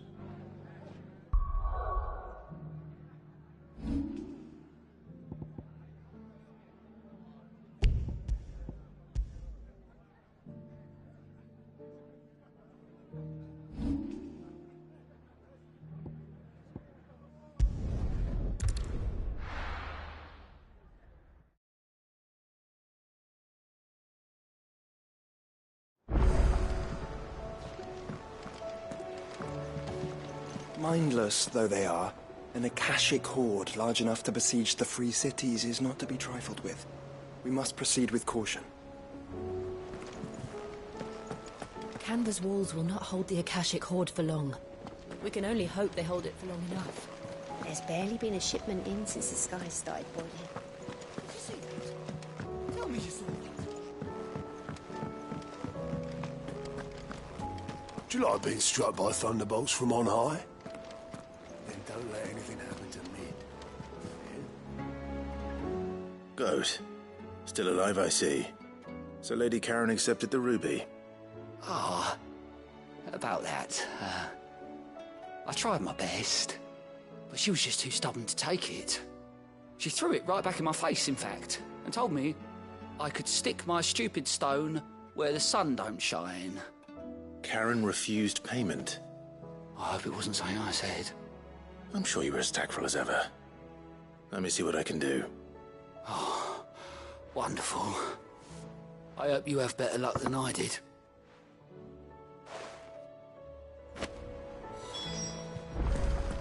Do you like being struck by thunderbolts from on high? Then don't let anything happen to me.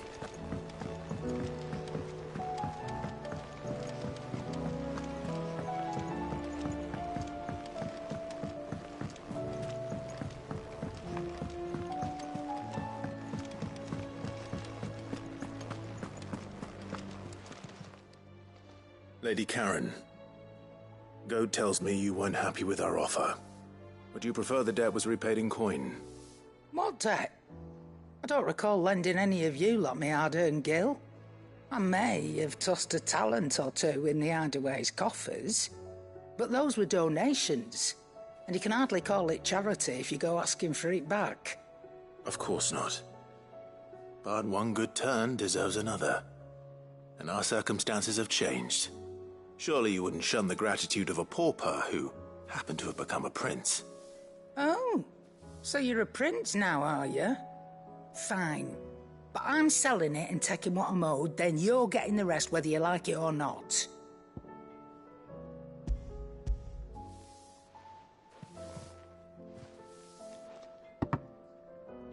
Where'd you even get this? A decent trader might nab 1,000 talents for a star ruby. A canny one, meanwhile, might claim it were nicked from the belt of Sid the Outlaw himself and ask twice as much. Might be I already have a buyer in mind. Might be you even know her. A fine continental maid whose beauty's only eclipsed by a guile in commerce. You wouldn't mind, would you? Not at all. Just be sure to tell her that it's always a pleasure doing business.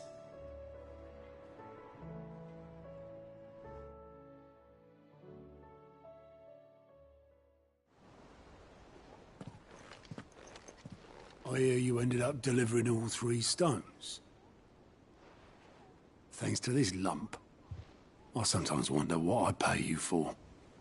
Speaking of which,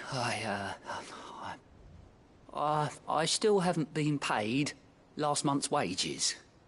Oh, so you remember what's owed to you then? Get your ass behind that disc of yours and don't get up before those ledgers are square. Right away.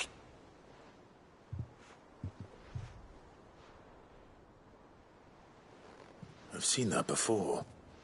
You have, yeah. Plenty of times. It was the only goblet Sid ever used. Either out of habit, or because the filthy sod couldn't be bothered to find a clean one. I knew so little about him. Like most people. Martha and the Dame both seem to have fond memories of him. Huh. I bet they do. How long did you know Sid before he... Before he died? 20 summers, give or take.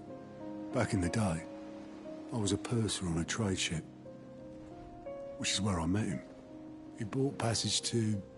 I forget where. And having nothing better to do on the long nights, we set up drinking island rum till the morning bell dragged me back to my duties. Quit my post not long after that, on account of making a fine maiden's belly fat.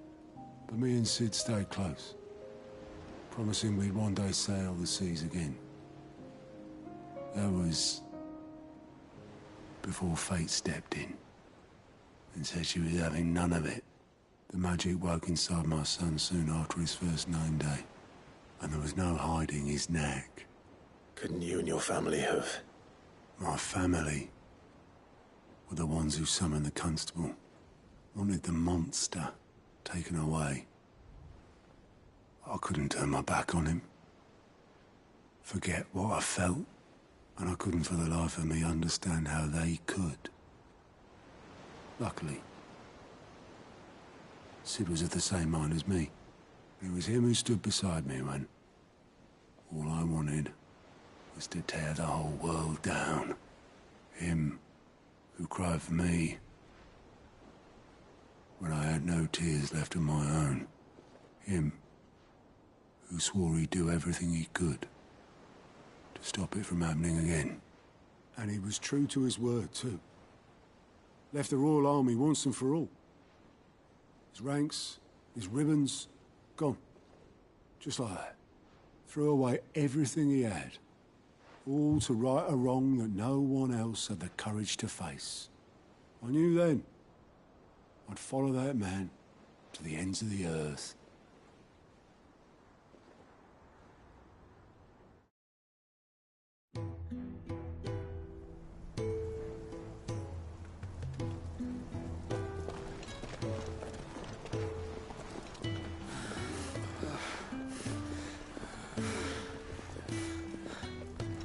He was always too clever for his own good, was Sid. Saw the world for what it really was, while the rest of us were content to go along with the lie we were shown. And it can't have been easy, bearing that burden alone.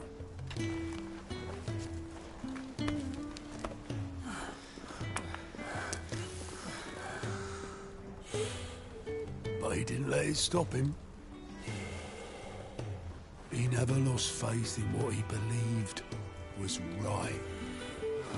And that gave us faith in him. Faith he'd steer us true. So I swore to myself that I'd always be right behind him, ready to catch the stubborn sod, if ever he should fall.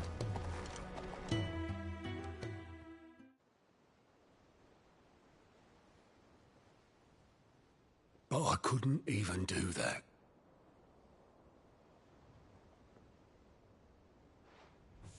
Ignore me. Just the ramblings of a tired old man. Leave that lot. I'll tidy it up in a bit.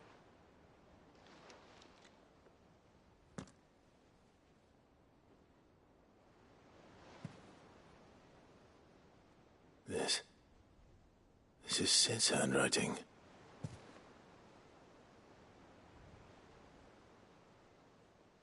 Dear Otto. I may be drunk, but I wanted you to know this place would be fucked without you. Love you, you grumpy old sod.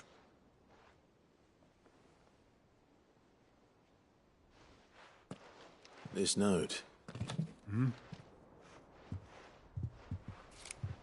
What about it? Sid was right. Without you, we'd all be lost.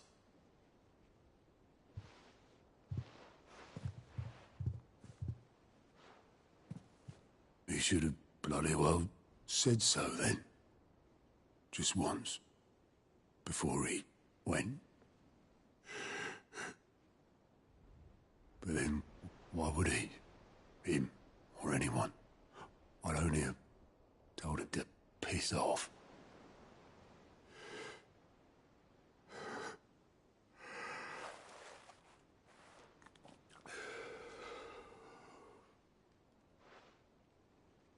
You're wrong, though. Both of you. It was never just me keeping the hideaway afloat. It was all of us. I just shoved people in the right direction. I barely seem to be able to do that anymore.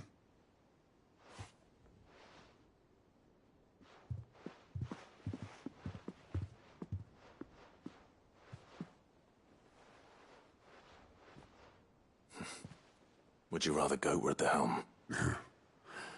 Well, maybe I've got a few more years left in me. I'm going to hold you to that, Otto. Before you go, Sid would have wanted you to have this. But that's... This'll do me just fine.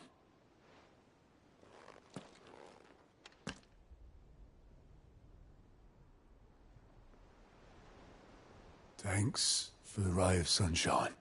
I'll see if I can't pay you back. Already have.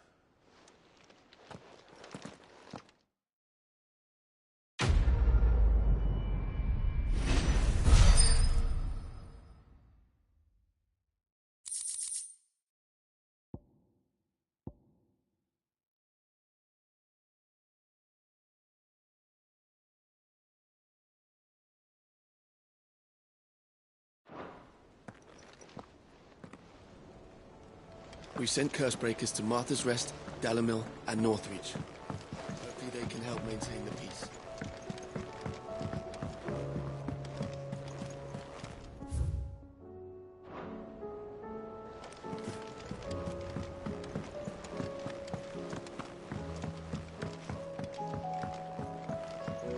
Did you see that?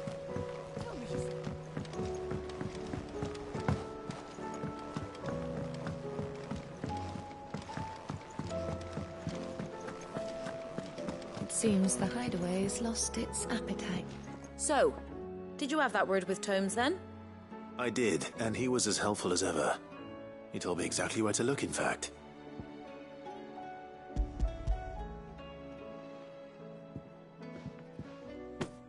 And what precisely will I be cooking up? Or is it better not to know? Blueback wyvern liver. And, a herb known as Saint's Bonnet. Ah, wyvern livers, was it?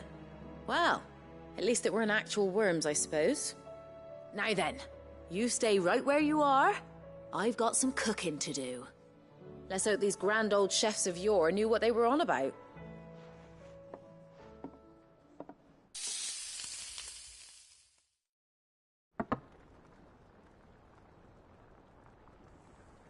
And here we have it.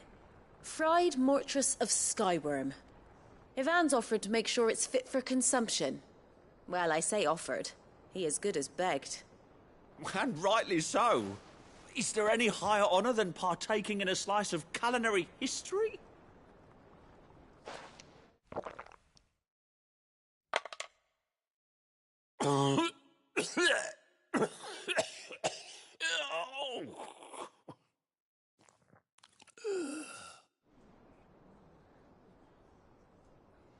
So, not fit for consumption then? What witchery is this? The crackle of the crust gives way to an almost violent richness. Yet, it is the piquant kiss of the saint's bonnet that tames this savage dish. It is a tour de force.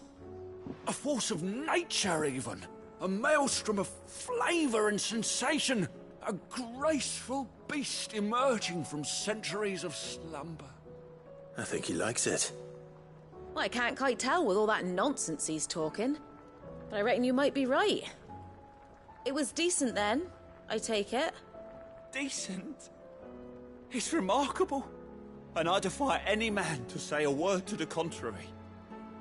Sid, might I suggest that you command a party of your finest men and women to procure a dozen blueback wyverns forthwith? I'll give it some thought.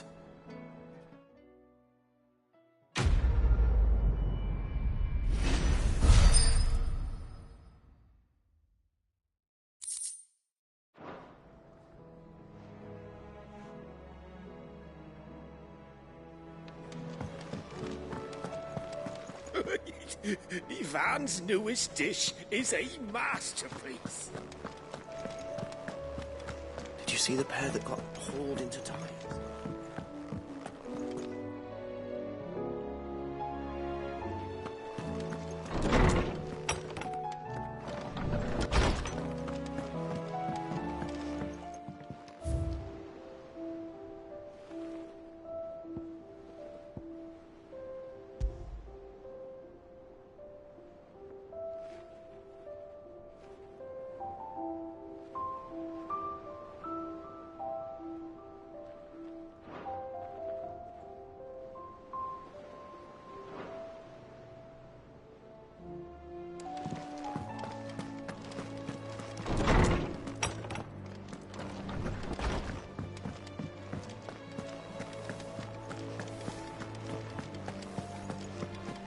Seems the hideaway has lost its app.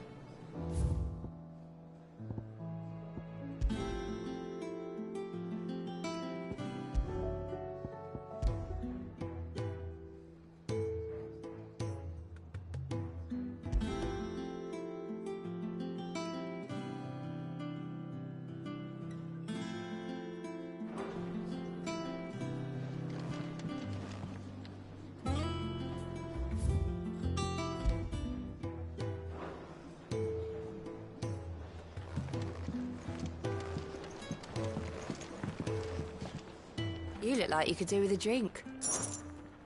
The usual, then.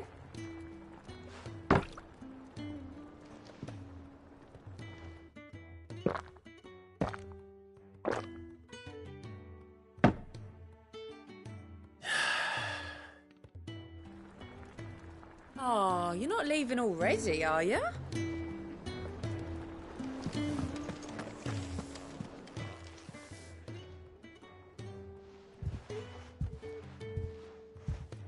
Nothing like a dish of cold vengeance to foul the gut. I'm sorry, Nan. I didn't mean to make things worse. I just thought I had to protect you. Like you've protected me. Aye, well, someone had to. Your parents certainly didn't give a whit for your well-being. Reckon the both of us would be worse off if I'd not taken you on. You've always been me right eye, Goots. And I'd have you stay that way. So don't you dare go looking for trouble again. Oh, well, I will. If you ever need help, I'll do it again and again, and you can't stop me. Why, you big lump. Fine. Play the hero if it makes you happy. Thanks, Nan. I won't let you down. There's nothing he wouldn't do for you. That's as maybe. But if he's ever to make his own way in life, he'll need to start looking out for himself as well.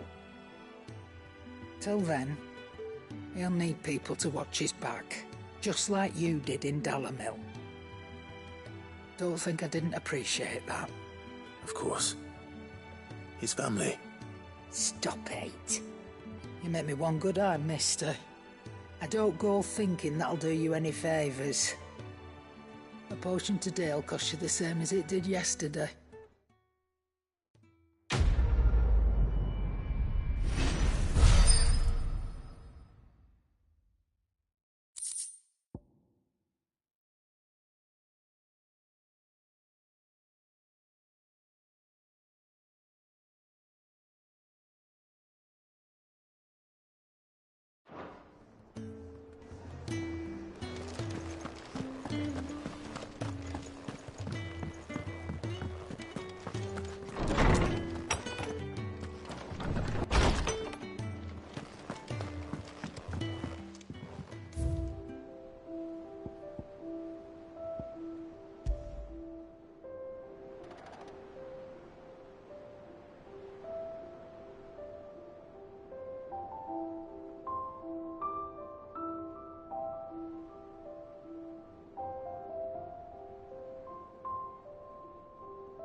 Did you see the pair that got hauled into tires?